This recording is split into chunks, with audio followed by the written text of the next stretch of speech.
Teacher के चंगुल से छुड़ाए बच्चे और मदरसा टीचर के साथ में 7 बच्चे थे। बिहार के बांका जिले में सभी बच्चों को नेपाल ले जाने की फिराक में था। चोरी छुपे नेपाल ले जाना चाहता था मौलवी और नेपाल के मदरसे का टीचर है मौलवी। तो एक बड़ी खबर आपको बता रहे हैं। देखिए, बच्चों को नेपाल ले जाने के फिराक में था। हालांकि पुलिस ने बच्चों को बरामद कर लिया है और साथ ही मौलाना को गिरफ्तार भी किया है। तो एक बड़ी खबर आपको बता रहे हैं, जहां सिद्धार्थनगर में चोरी छुपे बच्चों को नेपाल ले जाने की कोशिश की जा रही थी और एसएसपी ने मदरसा टीचर पर कार्रवाई की और टीचर के चंगुल से 7 बच्चों को छुड़ाया। तो मदरसा टीचर 7 बच्चों को नेपाल ले जाना चाह रहा था। हालांकि बच्चों को बेचा जा रहा था या फिर इसके पीछे कुछ और भी वजह थी। इन तमाम पहलुओं पर पुलिस जांच कर रही है, लेकिन फिलहाल गिरफ्तारी कर ली गई है और आगे की जांच जारी है। तो एक बड़ी खबर आपको बता रहे हैं, एसएसपी ने मदरसा टीचर को गिरफ्तार कर लिया है और टीचर के चंगुल से 7 बच्चों को भी छुड़ा लिया है और बच्चों की पहचान की जा रही है। तो फिलहाल मदरसों में बच्चे पढ़ने के लिए जाते थे और ऐसे में मौलवी उन बच्चों को नेपाल ले जाने के फिराक में था। और ये जानकारी जब पुलिस को मिली तो एसएसपी ने एक बड़ी कार्रवाई करते हुए मौलाना को गिरफ्तार कर लिया और 7 बच्चों को मौलाना के चंगुल से छुड़ाया है। तो एक बड़ी खबर आपको बता रहे हैं, जहां बिहार के बांका जिले के सभी बच्चे हैं। और ज्यादा जानकारी के साथ में सिद्धार्थनगर से शरद त्रिपाठी जुड़ गए हैं। शरद, क्या है ये पूरा मामला और पुलिस की तरफ से अभी तक क्या जांच में चीजें निकलकर सामने आई है? विस्तार से जानकारी दीजिएगा। जी, सिद्धार्थनगर जिले के डबुआ थाना क्षेत्र के बढ़नी बाजार के पास पुलिस एवं एंटी ट्रैफिकिंग यूनिट जो बच्चों के साथ जो ऐसे गश्त कर रही थी, उन्होंने बॉर्डर पे पाया कि गैर परंपरागत रास्ते पर कुछ मौलवी, एक जो मौलवी है वो कुछ बच्चों के साथ गैर परंपरागत रास्ते से नेपाल की तरफ जा रहा है। फिर इसी में एसएसबी भी सक्रिय हुई और उन्होंने पुलिस और एएसटीयू यूनिट दोनों ने मिलकर इन बच्चों को के साथ मदरसे शिक्षक को गिरफ्तार किया। जो आरोपी शिक्षक है इसका नाम बताया जा रहा है वसदुल्लाह बताया जा रहा है और जो सभी 7 बच्चे इन सबकी उम्र 7 से 12 वर्ष के बीच में बताई जा रही है। हालांकि जब पुलिस को जो सूचना मिली, शरद बहुत संक्षिप्त में जवाब दीजिएगा, क्या इसकी जो वजह है वो स्पष्ट हो पाई? क्या बच्चों को बेचा जा रहा था? क्या वजह थी जो नेपाल ले जा रहा था मौलवी? मौलवी ने प्रारंभिक पूछताछ में तो बच्चों को बेचने की बात तो नहीं कबूली है, लेकिन वो ये कह रहा है कि मैं इन बच्चों को पढ़ाने ले जा रहा था नेपाल के कृष्णानगर में। लेकिन अभी ये बात पूरी तरह से स्पष्ट नहीं हो पाई है। पुलिस अभी भी हर पहलू की जांच कर रही है। ठीक है, आप नजर बनाए रखिएगा। तमाम जानकारी साझा करने के लिए बहुत शुक्रिया आपका।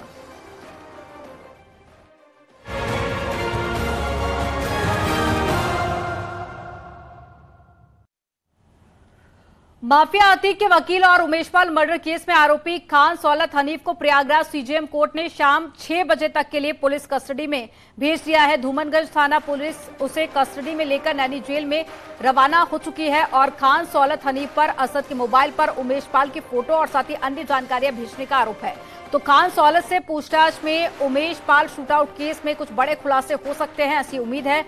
और आपको बता दें कि खान सौलत हनीफ अतीक और अशरफ का सबसे खास वकील और राजदार रहा है। पुलिस आज खान सौलत हनीफ से उमेश पाल की हत्या और साथ ही अतीक के अकूत संपत्तियों और हथियार सप्लाई, शाइस्ता परवीन और साथ ही गुड्डू मुस्लिम की लोकेशन को लेकर कई सवाल पूछ सकती है और ऐसे में माना जा रहा है कि कुछ बड़े खुलासे हो सकते हैं। हालांकि खान सौलत हनीफ को भी उम्र कैद की सजा सुनाई गई थी, क्योंकि कई गंभीर आरोप लगे थे वकील पर भी कि जानकारी अतीक अहमद के बेटे तक पहुंचाई गई थी और उमेश पाल की फोटो भी भेजने का आरोप लगा था।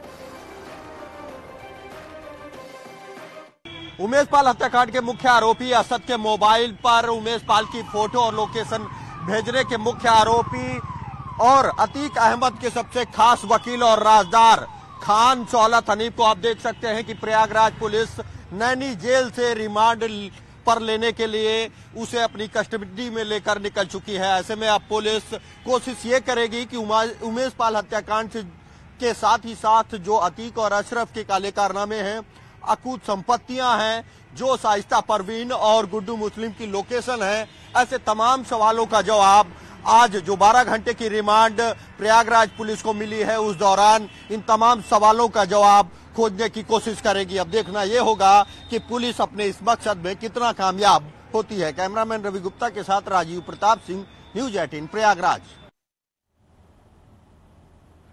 अतीक अशरफ हत्याकांड से जुड़ी एक बड़ी खबर आपको बताते हैं, जहां पर हत्याकांड में Lawrence Bishnoi Gogi gang connection सामने आया है। अतीक अशरफ के बाद गोगी गैंग ने टिल्लू ताजपुरिया की हत्या कराई है और अतीक अशरफ की हत्या में शामिल शूटर्स ने गोगी गैंग कनेक्शन की बात भी कबूली थी और गोगी गैंग से शूटर्स को ऑटोमेटिक पिस्टल मिली थी, जिसमें अतीक अशरफ की हत्या जिससे कराई गई थी। अब एसआईटी अतीक अशरफ हत्याकांड की गोगी गैंग कनेक्शन से जुड़े सबूत जुटाने में जुटी है।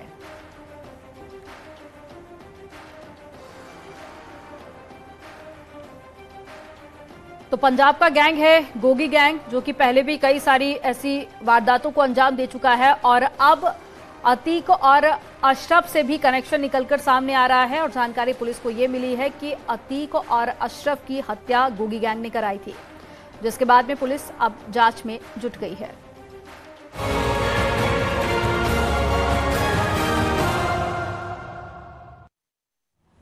और निकाय चुनाव के दूसरे चरण के चुनाव को लेकर सीएम योगी आज तूफानी प्रचार करेंगे। मुख्यमंत्री योगी संत कबीर नगर, आजमगढ़, मऊ और साथ ही बलिया में जनसभाओं को संबोधित करेंगे। सबसे पहले सीएम योगी संत कबीर नगर में सुबह करीब 11 बजे कार्यक्रम स्थल पर पहुंचेंगे और जनसभा को संबोधित करेंगे और उसके बाद वो आजमगढ़ के एसकेपी इंटर कॉलेज में करीब 12:30 पर जनसभा स्थल पर पहुंचेंगे और लोगों से बीजेपी उम्मीदवारों के लिए वोट करने की अपील करेंगे। उसके बाद में सीएम योगी मऊ जाएंगे और वहां भी जनसभा को संबोधित करेंगे। मऊ में सीएम योगी मुख्तार अंसारी और अफजार पर हमला बोल सकते हैं और अंसारी ब्रदर्स को सजा के बाद में पहली बार मऊ में सीएम योगी जनसभा कर रहे हैं और मऊ के बाद में सीएम योगी बलिया जाएंगे और वहां सतीश चंद्र महाविद्यालय के मैदान में चुनावी सभा को संबोधित करेंगे और उसके बाद में सीएम योगी गोरखपुर के लिए रवाना हो जाएंगे।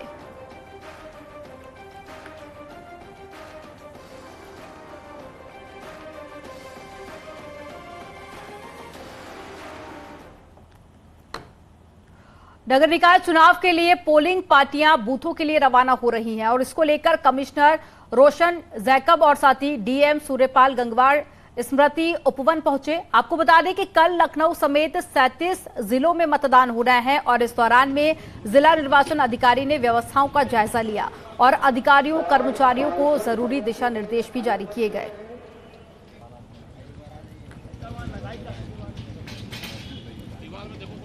तो तस्वीरें देखिए, पोलिंग पार्टियां बूथों के लिए रवाना हो चुकी हैं और साथ ही डीएम भी पहुंचे थे और तमाम व्यवस्थाओं का जायजा लिया।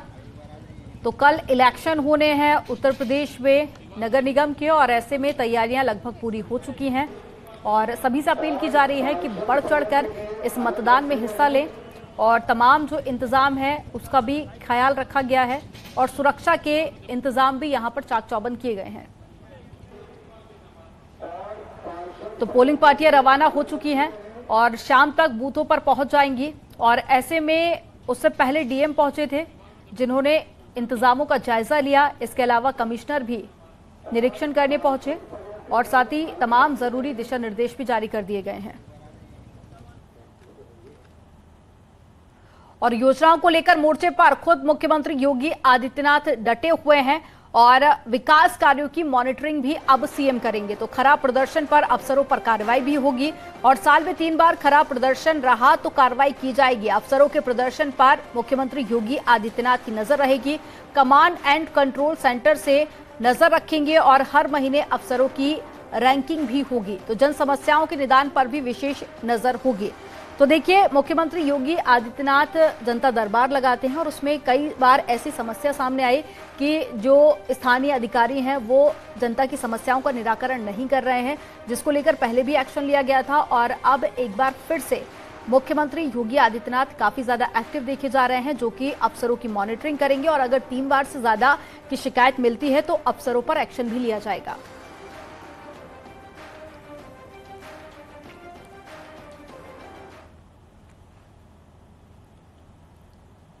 और लापरवाही पर योगी सरकार सख्त एक्शन में देखी जा रही है। जल जीवन मिशन में लापरवाह इंजीनियर्स पर कार्रवाई हुई है।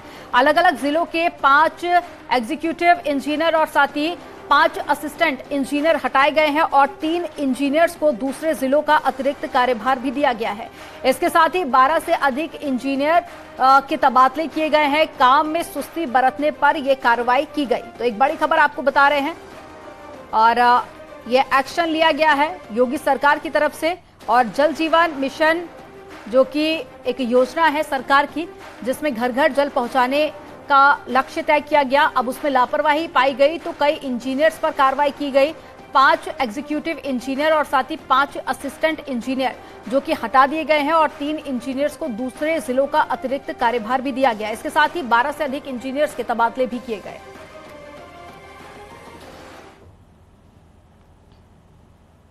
और कांग्रेस नेता राहुल गांधी की मुश्किलें एक बार फिर से बढ़ गई हैं। लखनऊ में राहुल गांधी के खिलाफ में दाखिल मामले में एमपी एमएलए कोर्ट ने जांच के आदेश दे दिए हैं। कोर्ट ने पुलिस को 1 महीने के भीतर जांच रिपोर्ट पेश करने के आदेश दिए हैं। आरोप है कि राहुल गांधी ने कांग्रेस की भारत जोड़ो यात्रा के दौरान में सावरकर के खिलाफ अपमानजनक टिप्पणी की थी। इस मामले में अगली सुनवाई के लिए कोर्ट ने 6 जून की अगली तारीख तय की है। तो पहले भी राहुल गांधी एक मामले में दोषी पाए गए थे, जिसके बाद में उनकी सांसदी रद्द कर दी गई। अब एक बार फिर से राहुल गांधी की मुश्किलें बढ़ सकती हैं और सावरकर के खिलाफ एक अपमानजनक टिप्पणी की थी, जिसको लेकर एफआईआर भी दर्ज हुई थी और अब सुनवाई के लिए कोर्ट ने 6 जून की अगली तारीख तय की है।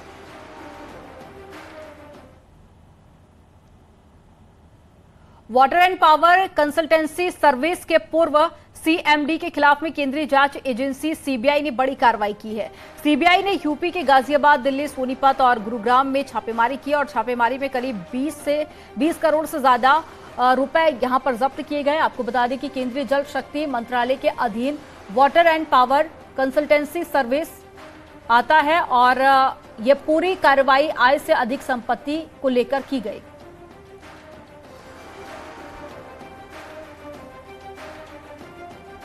तो ये रुपयों से भरा बैग, जिसमें 20 करोड़ से ज्यादा की संपत्ति, 20 करोड़ से ज्यादा का कैश पुलिस ने बरामद किया है और साथ ही सीबीआई की ये एक बड़ी सफलता इसे माना जा रहा है, क्योंकि इससे पहले भी शिकायतें मिली थी। चलिए यहां रुकेंगे एक छोटे से ब्रेक के लिए। आप देखते रहिए न्यूज़ 18।